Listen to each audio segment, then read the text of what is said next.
I think the job search should never stop. You should always be proactively talking to companies, looking for the next best thing, even if you're 100% content in your current role. Hires do come in waves.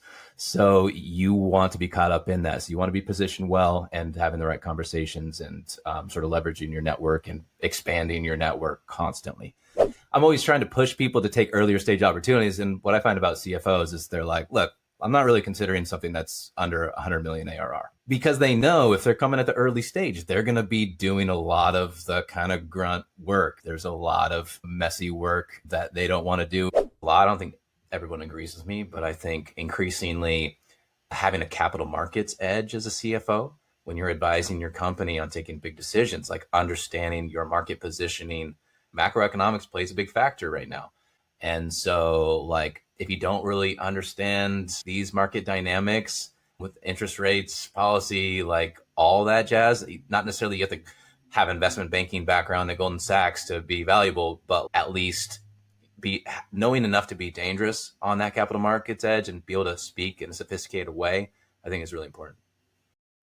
Welcome to Turpentine Finance, a podcast where we talk with top founders and finance leaders about what it takes to architect success.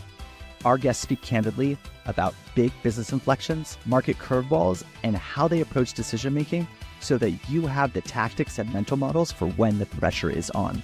I'm your host, Sasha Orloff, founder, CEO, and self-professed finance nerd. You ready? Let's dive in. Hello. So today is probably the most important episode for every CFO, every aspiring CFO, and anyone who's planning to hire a CFO, because today we have a special guest and an old friend, Chris Sands, who, amongst many things, is the head of jobs at F-Suite. So for those of you not familiar with F-Suite, they're an independent, invitation-only executive peer community where leading CFOs turn to make better, faster decisions that they can use to propel their companies forward. And these include people from Lyft, Bumble, Circle, Nextdoor, Via, Riskified, Fireblocks, Anthropic, Midjourney, Contentful, OnlyFans, Vista Equity, Polaris Group, Upfront Ventures, Felice's first round, the who's who of the finance suite. So why am I mentioning this? That's because the F-Suite publishes the F-Suite exclusive data, tech CFO salaries and compensation trends in 2024. So I asked Chris if he'd be willing to join us and talk about some of the key findings from the report and the challenges that face the office of the CFO, how these might differ from stage, and any insights that he has. Why is Chris the authority on this? Well, he has over a decade of experience helping people grow their careers, negotiate salaries as an executive recruiter from Michael Page, partner at Pacific Lighthouse Partners, and now head of recruiting and jobs at F-Suite. So with that said, Chris, welcome to the show. Sasha, great to connect after almost a decade now, I think. And thanks for that kind intro. It's great to be here. Yeah, well, as many of us founders know, you can only accomplish as much as the team that you put together in attacking the market. And you've been helpful in me being able to do that. But let's dive in for the audience. So you have insights from a community, I think, of nearly 1,000 CFOs. So let's dive in. The role of a CFO continues to evolve and expand in scope, maybe different than almost any other type of role in the past decade. What are some of the key challenges for CFOs and how are they tackling them? Yeah, I mean, I think it's just that, the fact that the role is evolving, that's kind of the fundamental challenge. So I think where our community really provides a ton of value is when CFOs are able to get together, benchmark with each other, basically crowdsource with really high quality peers, it becomes super valuable. We call ourselves the CFO neural network. So there's this kind of one end that is that sort of on the job, daily sort of job success. And then there's the other sort of career development side, which I'm, a big part of. But I get to sort of watch the sort of collective consciousness of the modern CFO and just like look at that and see what the challenges they're dealing with. So I'll start at like a high level. Like I would say high level, like we're kind of seeing the CFO role like from a sort of reporting function, a sort of analyst function to a core business operational function. So I would say like top performing CFOs, they're able to guide executive teams. They're able to advise boards. They're able to identify future investment opportunities. They're able to drive go-to-market strategies. So we're increasingly seeing the CFO as one of the primary company operators, right? So there's the leadership side where CFOs are playing that role in guiding their companies through these operational, financial, and sort of broader stroke initiatives. but also positioning the company, right? Identifying critical success factors and strategic approaches that drive sustained growth and profitability, and go to market tactics, right? Balancing risk and opportunity, optimizing resource allocation, leveraging data driven decision making to, stay agile and what's rather an increasingly volatile landscape seemingly. And really aligning those financial strategies with sales and marketing efforts, the KPIs for early stage successes, and future proofing the go to market plans to capitalizing on emerging trends and technologies. And I'd say finally, from the high level, kind of the exec team and board collaboration, when you're bridging the gap between the financial operations and the strategic vision of the company, those are really soft skills that really differentiate a top performing CFO. On the more ground level, the sort of nitty gritty stuff, I was just looking over the brain trust and I was looking at kind of stuff that people are currently dealing with. There's a few posts on just kind of hiring, structuring the finance team. One question was about what are like the kind of interview approaches when you're hiring like a number two, like a VP of finance. And overwhelmingly, it was all about case studies. Everyone supported the case study model. So one idea was just like you build a lightweight model, a scorecard, an exec summary as a homework assignment for a VP of finance. It seems like kind of structurally like a controller, an FP&A person are kind of core to the finance team. But how you sort of structure it, all the other people on the finance team really is dependent on international exposure, like how much ARR, how many employees there are. And often the treasury and FinOps are reporting through the controller, not directly to the CFO. So it really gets, different depending on those kind of nuances within the company. Other topics are just like in today's technology age, just finding the right tools for the CFO. So FP&A tools, fundraising, investor tracking software, procurement software, board management software, claims management software, like even marketplace payout software if you're a marketplace business, or chargeback tracking software for direct to consumer business. I mean, really just when it comes to the tools that you're leveraging, it becomes incredibly valuable to people to go and benchmark what their peer CFOs are using, as opposed to just like, wandering across Google and asking ChatGPT and trying to put pieces together and read a bunch of blogs. Like you just kind of want to hear it, what your really high quality peers are doing. And then like everything, like within our community, a ton of subscription companies, right? With subscription models. So just everything to do with churn and retention, IPO prep, M&A prep, fundraising dynamics. I can go on. So there's just a few examples of kind of those like on the ground stuff. And so if we get like a little tactical into, there's this network of information to help support a CFO as they sort of grow into their careers. How do you divide up the type of personalities of CFO, or do you at all? Is it just there is CFO, or are there different buckets? You think about this either by background or by company stage or by industry or by career progression? Yeah, I would say like you kind of have the VP of finance, head of finance bucket, and then you're kind of real sort of growth stage CFO. If you talk, like I talk to a lot of CFOs just about their careers and kind of I'm always trying to push people to take earlier stage opportunities. And what I find about CFOs is they're like, look, I'm not going to consider something. If they're experienced, they're like, I'm not really considering something that's under 100 million ARR. Like it's not where I'm at.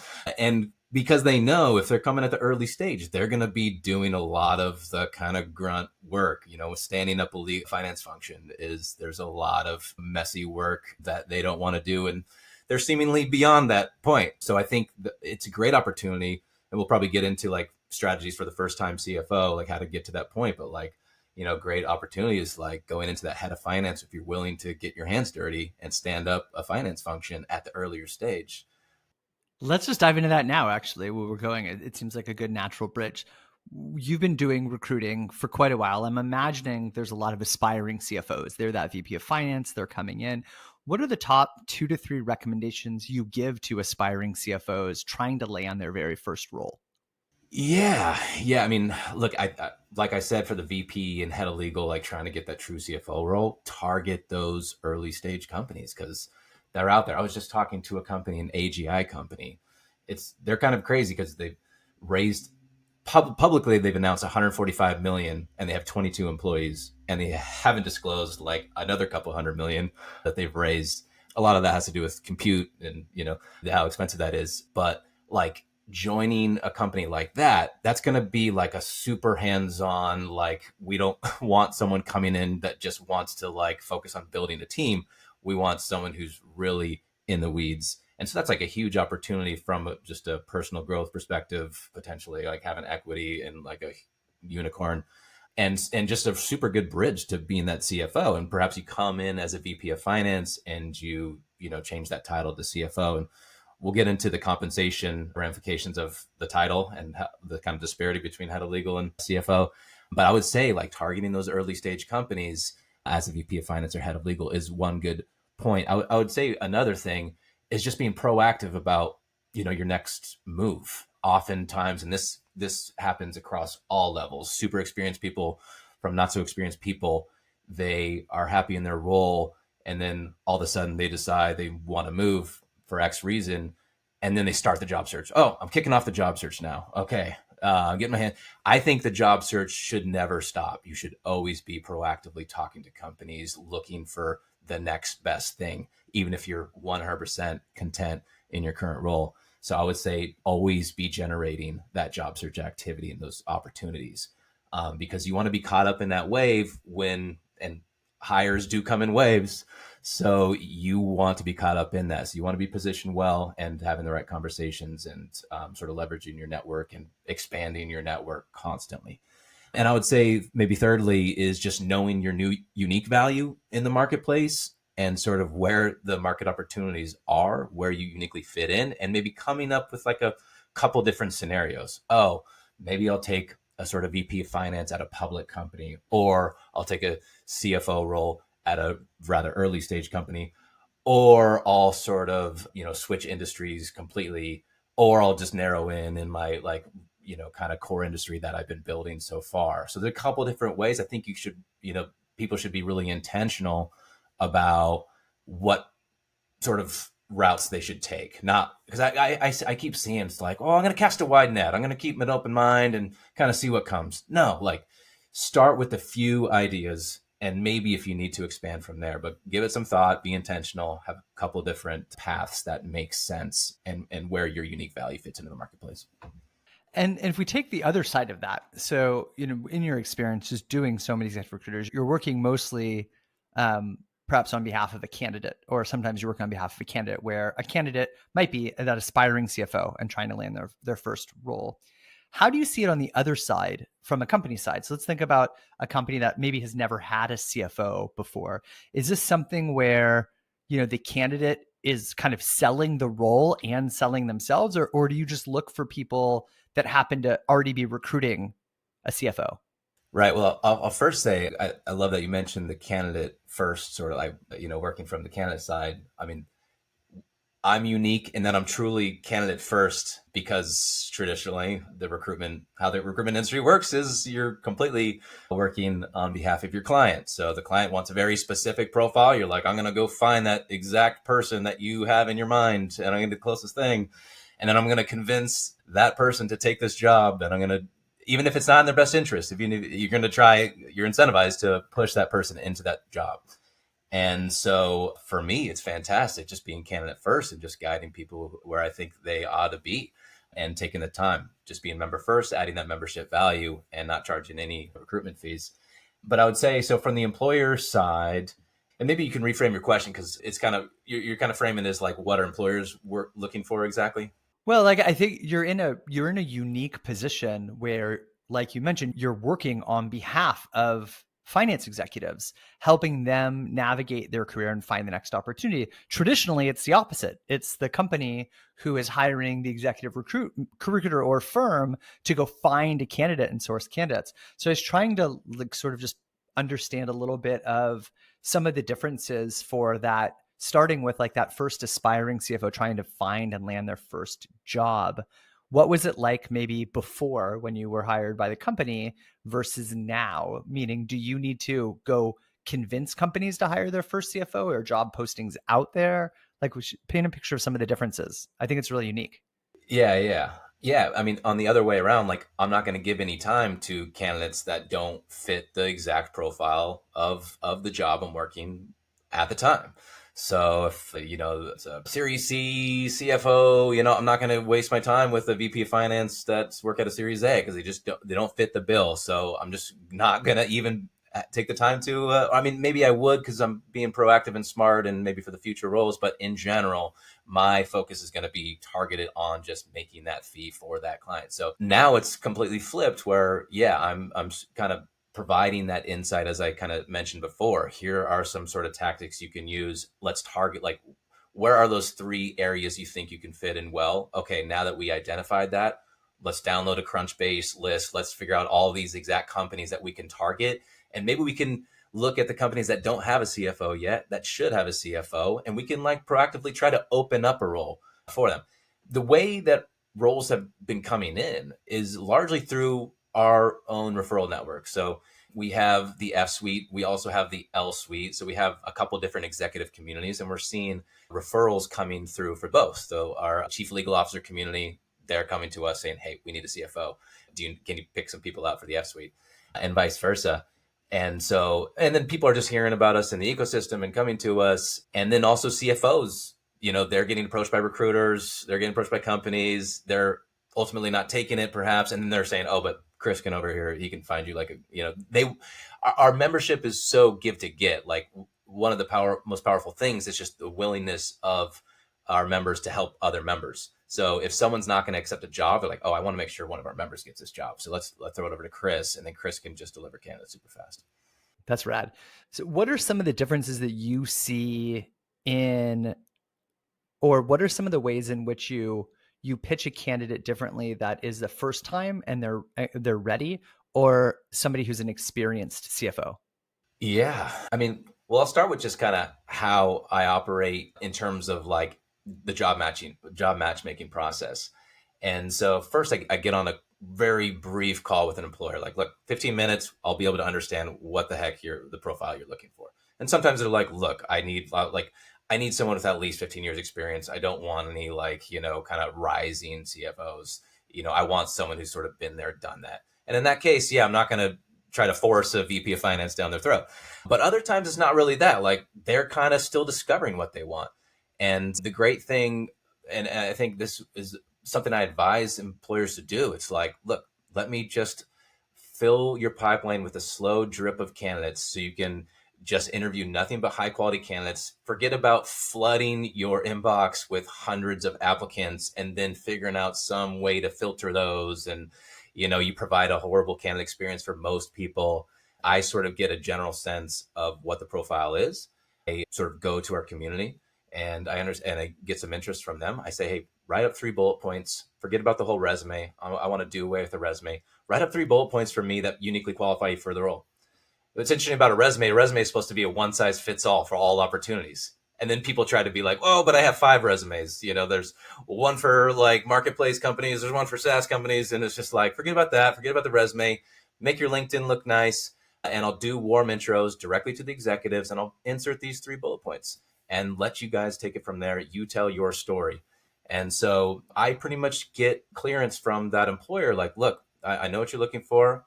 Trust me on this. And I'm going to make these warm introductions and just hear these people out. So, but it's mainly those 3 bullet points. I let the candidate kind of make that case. And if I think those bullet points aren't really great, I'm like, well, let's like reframe it a little bit. But of course, like, super scrappy, like throwing all those buzzwords out, operational, scrappy, willing to get their hands dirty. It's always like nice to hear, especially when I'm working with these early stage. Yeah, rolling up the sleeves. Like I've done the San Francisco thing. I've lived in Silicon Valley. I know those buzzwords well. But I would say, yeah, like just focus on, I give them good insight of just what they're looking for. I'm just like, okay, write up those 3 bullet points and let's just make that warm introduction. Here's how you can tell your story. How if you do, or how would you prepare a candidate for interviewing in today's age? Like you said, the way before probably was I have different resumes specific on different verticals. I'm trying to smash as many keywords in for some like LinkedIn AI matching system, blah, blah, blah. But now you're like, let's kind of make this a little bit more personal. How do you train and coach people for that? Or what are the common mistakes that they might make that you recommend against? Yeah, I mean, I generally try to contextualize and humanize the recruitment process. I think for so many decades and continues to be very dehumanized and non-contextual, and like in a world of applications and resumes and still cover letters, it's like, are we still doing these cover letters? And you're making executives write cover letters specific to an application, and you're like asking for their comp info. You expect the executives to do that, and then you like don't even respond to them. It's like absolutely absurd and ridiculous. But yeah, for the interview process, just like understand the business inside and out, understand the product, and make the business case. Just focus on the business case, and I think that's the most important thing. I try not to over prep people. I think that's a mistake too. Just like really know the business, really study the business. Here's some resources. Here's where they're at. Here's kind of what they need, and focus on like how you can help. What does know the business mean? Because a lot of private companies, there isn't a lot out there. How do you prep for something? I mean, I try to give them as much information as I know. So I try to get as much information from the client, from the employer as I can, and pass that on to the candidate. And yeah, you're right. I mean, yeah, not everything's always out there, but I would say in that case, like go to the interview super curious and have a lot of questions. I think that's a super big turnoff for employer. I mean, you probably know that like this person came in and they like didn't ask, basic questions like what's going on with that. I do find it frustrating when candidates don't come prepared with any questions. And we're like, all right, what do you want to know about us? We're a private company around. And they're like, what's your mission? And I was like, it's on our website. What are your values? It's on our website. Like I haven't prepped at all. Like they didn't read our website. But then there's sort of things, I guess, the obvious pieces are like, read the website, read any press announcements, go to LinkedIn. Maybe there's private information like Crunchbase that you guys help with. Any other ways to think about how do you get insights to how to make that interview successful? Because every company is kind of different. Yeah, I mean, look at the people, right? Like, study the exec team, study the people. Like, what are their backgrounds like? Like if you're going to be interviewing with somebody on the executive team, like, make sure you look at their LinkedIn profile at least and understand their background. I think that's like basic stuff. So I think if you come to the interview with as much understanding as publicly available, as much understanding of the person as publicly available, and then coming with the intention of really adding business value and understanding the business more, and not and I'm always like, don't talk about location and compensation. It's like your first interview, like that is at the later stage. I get it.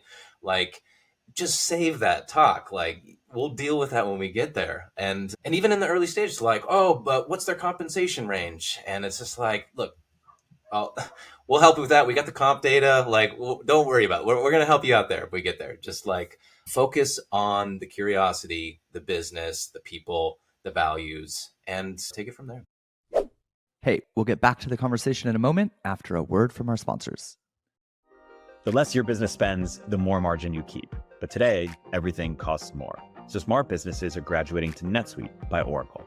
NetSuite is the #1 cloud financial system, bringing accounting, financial management, inventory, HR into one proven platform, helping you reduce IT costs, maintenance costs, and manual errors. Over 37,000 companies have already made the move to NetSuite. Backed by popular demand, NetSuite has extended its one-of-a-kind flexible financing program for a few more weeks. Head to netsuite.com/102. That's netsuite.com/102.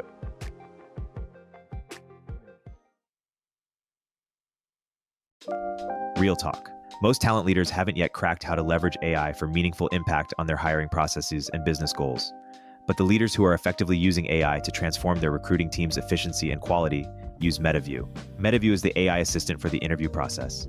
Their AI records and transcribes hiring conversations, like intakes, interviews, and debriefs, then provides perfectly summarized notes of everything that was discussed. That means your people can focus on creating a human connection with candidates during calls and save time on the busy work of cleaning up notes after every interview. But it's so much more than just a time saver, because perfect notes means perfect data. For every candidate and every pipeline, hiring teams can make confident, informed decisions, and talent leaders can finally take control of the interview process. Join forward-thinking talent leaders at high-performing organizations like Brex, HelloFresh, and Quora, and check out MetaView. Head over to metaview.ai/heretics to talk to one of MetaView's product experts or get started for free. You'll be up, running, and AI-enabled in minutes. That's an interesting point. if we're just setting expectations, what should an interview process be for a CFO? That's probably different than a day-to-day engineer or a marketing associate. This is an executive team. It's a really critical, expensive function. We'll talk about comp in a sec. What do you see the differences between people who recruit finance teams well and people that don't? Yeah, I mean, candidate processes is so important just to keep people excited, especially if you're trying to attract really great talent, which are normally passive, right? Like normally happy in their job. So you have to attract them into the process. So when I'm, excuse me, when I'm recruiting, I really make sure with the employer that like, hey, I don't want to someone really excited about this, and then they're going to talk to like one of the HR coordinators for like an hour, who's got a bunch of like that just can't happen. So I really want to make sure they go directly to one of the executives. If it's not directly to the hiring manager for this role, at least one of the executives. And typically that's what I see of good processes. So typically it's like, okay, you meet one of the executives and or the hiring manager, and then you kind of meet the rest of the exec team that matter. Sometimes there's a kind of case study. I think it's less so in the CFO stuff. That's more kind of VP of finance stuff. But usually it's fairly quick where you go directly to one of the executives and then you kind of meet the entire team. And then maybe you meet directly one-on-one with the CEO, and then we're kind of at the offer stage. So I've experienced actually pretty smooth in terms of process from the CFO side. Should CFOs or should companies introduce the CFO to the finance team or as part of the interview screening process? Or should it be an executive decision and then tell the team that this is their new boss? I would take the easy answer and say it depends. I mean, maybe it depends on the culture that company has. I don't see it as like a total must have, but I think it's a nice approach. I'd be curious on, like, just a side note on like, when we introduced candidates to you back in the day, like people were like to the moon when they would, after they interviewed with you and most of the team, because they're like, this culture is so fantastic. Like I really resonate with this culture. I'm so excited. So if you embed that in your culture of like transparency, like that can really help sell candidates and provide a really great experience. So if you want to differentiate yourself as an employer, perhaps that's a good route, but in no way I see it as kind of a must have and absolutely necessary. And any recommendations now for me or people like me that are recruiting? And then maybe think about, let's take 3 cases. What happens for somebody that's thinking about recruiting their first CFO? What about somebody who might have had a CFO, their first CFO, and it was not a good fit and they need to replace it? Or maybe the company is growing faster than the CFO and they need to think about it. And any advice to the company side or the founder side?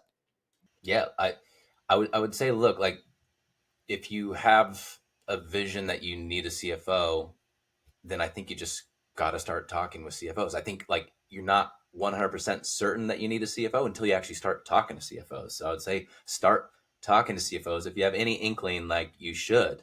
And like we're a good resource for that because you come to us and you just get like sort of referral based CFOs at a nice click. So you can go through that discovery process for yourself. And even if you're 100% sure you want a CFO, you might not know exactly what that person looks like. So you can sort of benchmark against a really high quality pipeline and see what that looks like.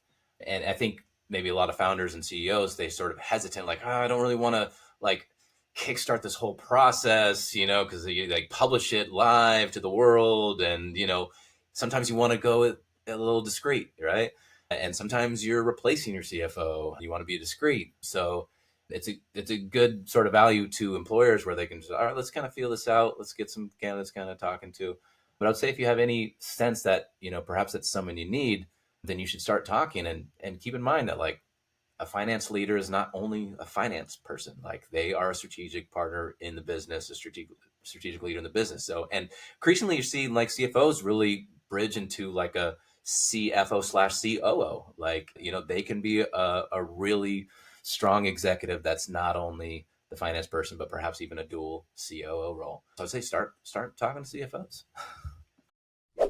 Hey, we'll get back to the conversation in a moment after a word from our sponsors. The tech world turns to the Brave browser for its unbeatable privacy protections. But did you know that Brave also has a private ad platform? Brave Ads offers first-party targeting, and it's been cookieless since day one, so you can relax while third-party tracking cookies disappear from the web. Today, millions of people turn to ad blockers to avoid being tracked and pestered online. But Brave's new ad model aligns incentives for users and advertisers. Users earn rewards for viewing ads, which they can save, spend, or pass along to their favorite creators. And advertisers score points for respecting user privacy, generating ROI without invasive tracking. So whether it's high-impact announcements on the new tab page or keyword-targeted ads in Brave Search offers diverse, private, future-proof ad formats for all your business goals. Join the future of advertising at brave.com/ads. Mention Turpentine to get 25% off your first campaign. OmniKey uses generative AI to enable you to launch hundreds of thousands of ad iterations that actually work, customized across all platforms with a click of a button. I believe in OmniKey so much that I invested in it, and I recommend you use it too. Use CogRev to get a 10% discount. I want to get to comp, but I have 2 or 3 more questions before we get there. When you meet a candidate, what do you think are the top contributing reasons that separate a good CFO from a great CFO, at least in terms of like the ability to place them easier, or what makes CFOs easier to place than others? Yeah, there's kind of like the on paper stuff that does obviously help get you in the door and get them interviewing, right? Oh, they were at X company, and everyone knows about X company, and then just their sort of successes, right? They grew from 5 employees to 500, and they went from inception to IPO. Like that whole story, of course, is very attractive. But I think when I'm talking to candidates, like how they tell that story is, a big part of what's going to actually get them the job, and their approach. When I feel like a candidate is really trying to sell me really hard and kind of, forces their background on me and tries to convince me, I get immediately turned off. When I have candidates kind of coming to me and they kind of sit back and they kind of let the conversation sort of go where it goes, and they don't try to force it in any particular way. That's really nice. I think employers like that approach too, when they, you become a really good listener and a good storyteller, because storytelling becomes a big part of the role. Like when you're bridging the gap between the board and the exec team, and really trying to convince the company of taking strategic decisions that are going to affect the company, your storytelling capabilities become really powerful. So it's those soft skills that I look after. Yes, of course, like when I see that particular background that looks really nice, CFO of X company, that's great. But I've also seen people with that really don't interview well, and they don't end up being like a superstar. So if you have both those, really strong background plus really good storyteller, you're going to do really well. It is interesting over the course of the last 20 years that a lot of the CFO roles used to come from accounting backgrounds, which was like a very hard skill, tactical skill set advice, and the evolution to needing to tell more storytelling and be part of board meetings and fundraising and recruiting and business alignment really can come across in an interview in a nice way. Yeah. Most people probably don't see auditors as the most charismatic people in the room, but yeah. And I would even take it one step further of just I say this a lot. I don't think everyone agrees with me, but I think increasingly having a capital markets edge as a CFO, when you're advising your company on taking big decisions, like understanding your market positioning from a sort of macroeconomics, like macroeconomics plays a big factor right now. And so like, if you don't really understand like these market dynamics with interest rates, policy, like all that jazz, not necessarily you have to, have investment banking background at Goldman Sachs to be valuable, but like at least be knowing enough to be dangerous on that capital markets edge and be able to speak in a sophisticated way, I think is really important. All right, last 2 questions and we'll dive into comp. What are 2 sort of insights or misconceptions that you have after doing this for a decade that you don't think other people believe, or advice that people don't listen to as much on that they should? Yeah, I kind of touched on this before, but it's that like the job search or the job progression, the career development is a marathon. It's not like this stop and start process of, oh, need a job. All right, start process. It's got to be constant. Like, and that's where I think communities like ours, you're always building new relationships organically by collaborating with your peers, and you're always going to our conferences and dinners and our virtual clubhouses and just staying active on the networking front. And when I say networking, like, I feel like people think like I don't like to wear a name tag and go to a seminar and try to force conversations in these groups. I don't either. I hate that. Find valuable one-on-one, reciprocal connections that you can sort of keep on going on a natural basis. We do this one-on-one sort of direct matching with our members just to keep that going like clockwork. So they're constantly building those new relationships, but that's just got to keep going. So I would say that's the number one thing that comes to mind is just still, it's like, hey, Chris, yep, I'm kicking off the job search now. It's like, dude, and also just like being open-minded about taking interviews, even though you're in your job, like just take a call. It's okay. No harm done. And I'm really busy. I'm like, yeah, it's okay. Like, you don't have to conform to their schedule. Let them conform to yours. I know you're busy. No problem. Say you're available for 15 minutes in 2 weeks. And if they don't like that, no problem. Be open to having those conversations because you just don't know where they're going to lead down the road if you meet a nice connection through the interview process. And like I said, the employers need to use these conversations as a benchmarking tool as they're hiring their CFOs. So you're providing value to them by taking those calls so they can match you against someone else and discover what they really need. And last question, what is the average time it takes from somebody saying, I need a new job or I want a new job, not passively, but actively, till they land that job? Yeah, some people are more fortunate than others, right? Some people just like everyone wants to talk to them. And others, it's really hard. They really got to grind through it. So there's a big gap between the really strong candidate and a so-so candidate and how long that will take.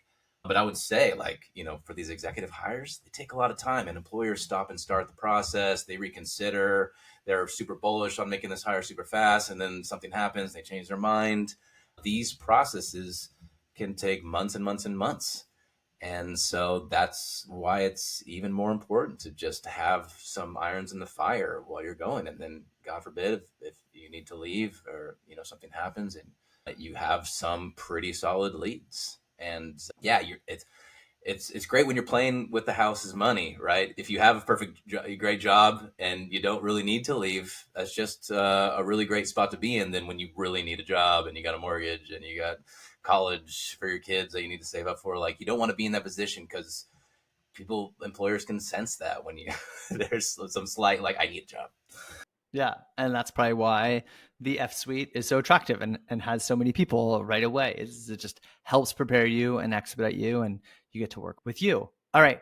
Speaking of the F suite, all right, CFOs, the role spends most of their days thinking about and analyzing financial numbers.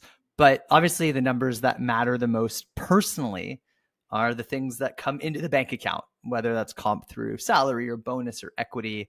And, I don't think Googling and hitting Glassdoor is like probably the most reliable set of data. So you guys do run a CFO comp survey. I'd love to hear, what are some of the key insights that you found? Yeah. No, it's such a good point. I mean, finding reliable data, and yeah, perhaps you can Google some data and you get, CFO. I mean, there's such a broad range of CFOs in the world, right? Like, if you're in the sort of venture capital space, like, you want to know, like, oh, what are Series C people in San Francisco getting? What are private equity backed, companies getting in New York? Like, you want to be able to really get granular and know kind of what your peers are making. So that's where this really becomes super valuable. And yeah, a lot of people use this data in their comp negotiations with their employers. So some high level, some insights here. So for the median base compensation, so this is across the US, so the median base compensation that we got from our members is $345,000. So in our 2024 annual comp survey, I'm in the wrong job. I'm talking to people on a podcast. I need to brush up on my CFO skills. And that's a 15% increase from 2023. So that was really interesting to see that 15% increase. Did you, just as a, are you seeing increases like that across the board in other industries, or is that more pronounced in the finance world? I think it's a little more pronounced in the finance world. Yeah. We're not seeing other executives like going down in salary, but I think the 15% year over year is quite. Totally. That's like 5 times inflation. That's great. Yeah. No, for me, the CFO market still remains pretty tight. I think companies are having a hard time finding really high quality CFOs. So CFOs are in a pretty good position. They got some leverage here. Median total compensation. So that landed at $450,000 in 2024. And that's a 17.6 increase from $382,500 in 2023. Meaning that means like sort of equity and bonus levels are going up as well as a key teaser or carrot to get people to come in. Yes. Wow. That's insane. And so among respondents, annual CFO base salaries range from 300, so that's a 25th percentile, to 390,000, which is a 75 percentile. And so I mentioned the median 345. And so total compensation for CFO spans from 375 on the 25 percentile to 530 on the 75 percentile, with a median of 450. Hot damn. So we're seeing that decent range. And this one's kind of interesting in terms of geography. So in 2024, CFOs in Los Angeles have the highest median base salary. And those based in New York. More than New York or San Francisco. Those based in New York have the highest median total compensation.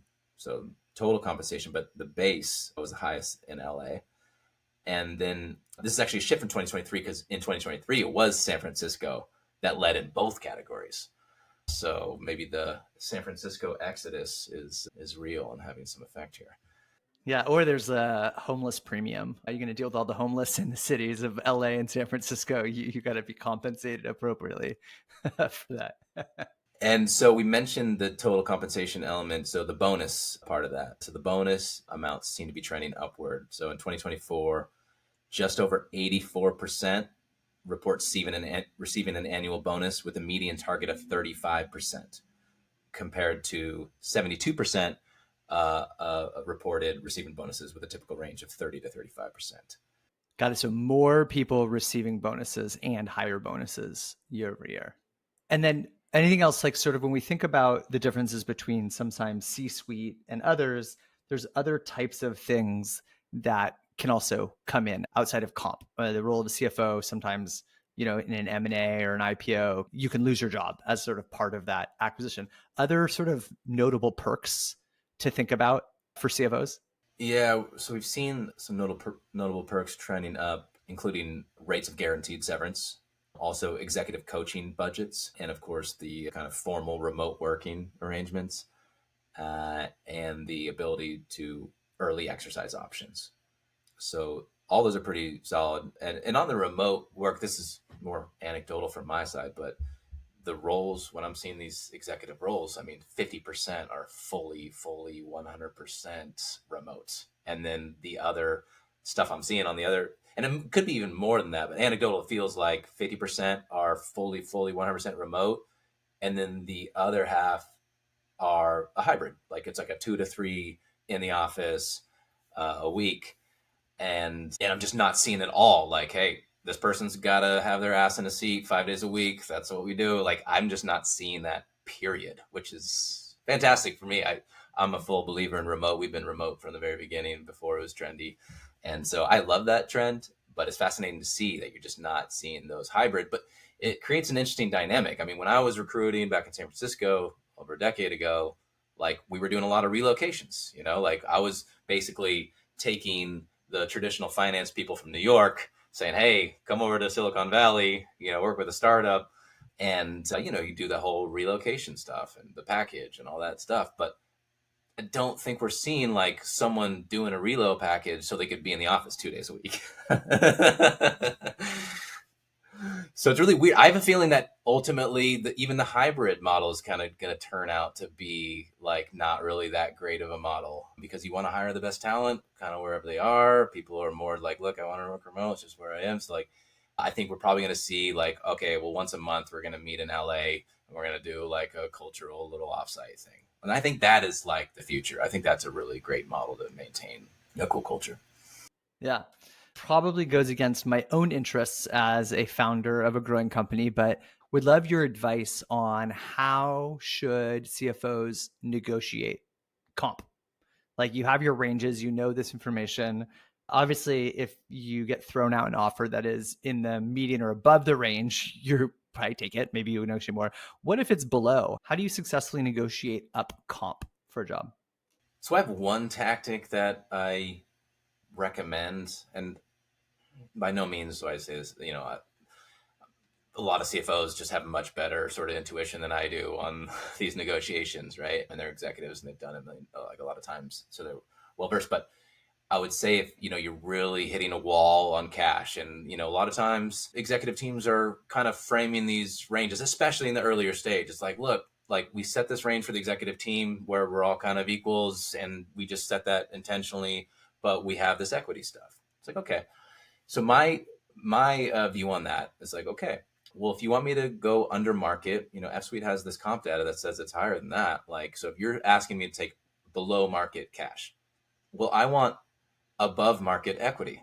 And I'm going to put this number out there. And I recommend be bold with that number, like do a really ambitious equity number. And they're going to probably be like, oh my God, that's way, above. And then they can be like, well, let's put the cash up a little bit. Does that make you a little bit happier? So then they can kind of play with that. So, you have these sliding scales. And when you make the equity ask, it makes, it puts forth that you really believe in the company. So I think it's a really like, if you look greedy when you're asking for cash, but if you ask for equity, you're like, oh, they're like true believers. That's cool. So I think they're, making that really strong equity ask can help balance the scales. And they ultimately, either you really get a really strong equity, which is very cool, or they meet you up a little bit so I would say that's a good lever to pull, is that equity piece. So I think that's one way to go. Another thing that we did a lot is sign-on bonuses. So it's like, okay, well, you're not going to be able to match what I sort of need on a salary, but at least match me there for the first year. So let's do a sign-on bonus to get me there. So that's another sort of tactic that I've seen. Are negotiations now still happening at the rate that they used to? Is it expected that people are negotiating, or do you see cases where people are like, look at this is the comp, take it or leave it? I feel like I've seen more of that. I feel like I've seen more, employers. I mean, it's different with different executives and stuff. And it feels like I've seen more of just like, this is where we're at. Like we have some more candidates like that. And so, yeah, it does feel like that. But I think you have to push against that. Like, I don't think you should accept that as that's just the way things are. You should certainly, I think we're still in a world where, we have business mindset and, we can make counter offers. I think 100% make counters. How do you, last question, then we can talk a little about F-Suite, and we're all running out of time because I always get so excited about this stuff.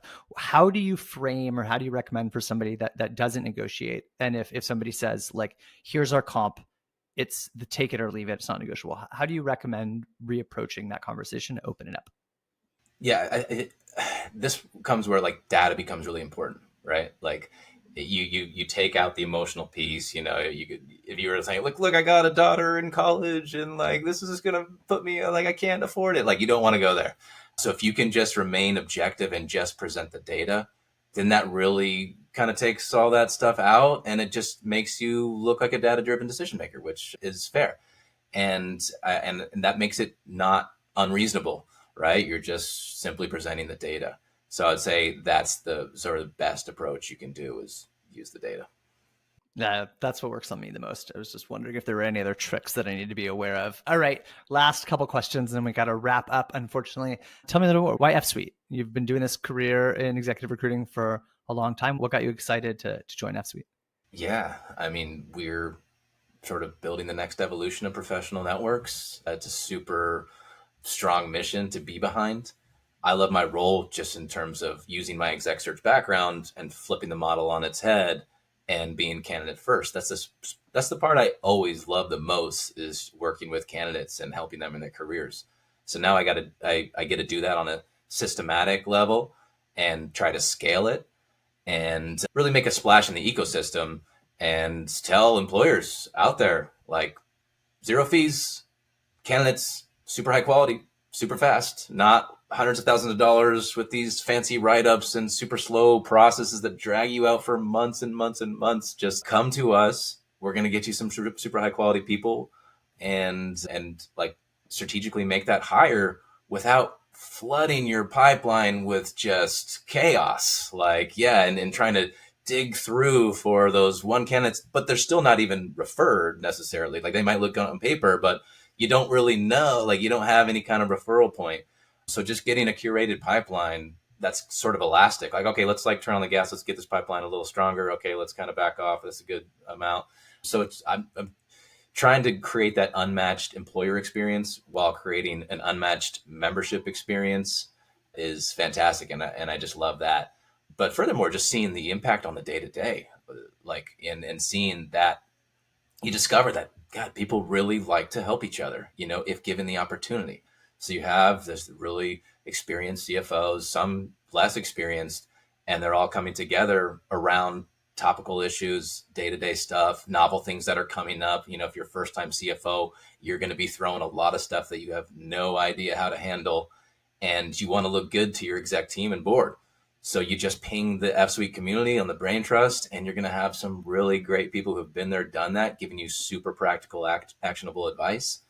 And that's just a really powerful impact. And so having those kind of two things working together, the career development stuff that I'm really focused on, but also that day-to-day sort of SaaS crowdsourcing peer network, like, it's super powerful. And yeah, I mean, fundamentally, I'm just bullish on the company, long term. I've been here for 6 years, like, and I got the early equity in the company, excited, like, at the prospects, down the road. We never took on VC money, so we've been kind of organically growing. It's, when you grow in a community, it's hard to just, VC supercharge it, right? Like, growth hack it. You do have to be, really mindful about, fostering a community of people and getting them to interact with each other. But it's super fantastic. That's incredibly powerful, and probably the best way to end this, because that is compelling. How do people learn more about F-Suite, and how do they get a hold of you? Yeah, fsuite.co. That's our website. And yeah, you can contact me. I'm all over LinkedIn, of course. I post a lot about the jobs we do. You can send me a message, send me an invite to connect. You can reach me at chris@fsuite.co. And you can apply to be a member. It's invitation only. So, like, you can apply to basically get an invitation, but you could also contact me and I can see what I could do to get you a nomination to join. Love it. Awesome. Chris, thank you so much for sharing this and coming on board. I appreciate it. And congrats on everything you're doing. Yeah, this is super fun, and congrats on all your success. Thanks. All right. Thanks, Sasha. All right. Thanks for tuning in to Turpentine Finance. Share with your executive team, direct reports, friends, and family. If you want to support the show, the best ways are to leave a review wherever you're listening and subscribe. Turpentine Finance is part of Turpentine, the podcast network behind Moment of Zen, Turpentine VC, Age of Miracles, and more. Shows for experts by experts in tech.